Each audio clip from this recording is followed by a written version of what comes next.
বিসমিল্লাহির রহমানির রহিম। আসসালামু আলাইকুম।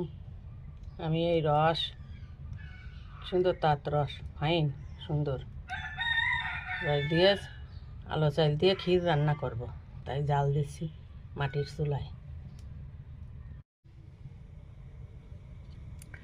রসের এইগুলোকে মলা বলে। আমি এই মলাগুলো সাদা সাদা এগুলো তুলে ফেলে চালগুলো দিয়ে দেব।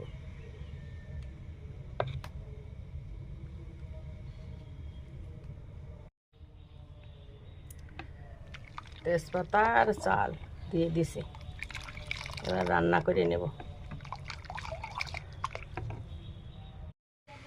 রসের ক্ষীর আমার রান্না হয়ে যাচ্ছে।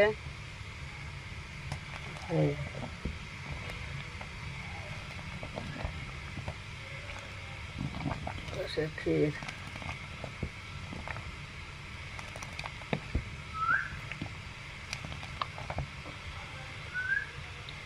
ধোয়ার জন্য দেখা যাচ্ছে না।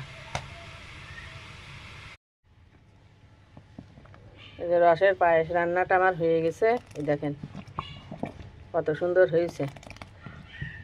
সবাই একটু লাইক কমেন্ট শেয়ার করবেন। আল্লাহ হাফেজ। এই যে রান্না শেষ।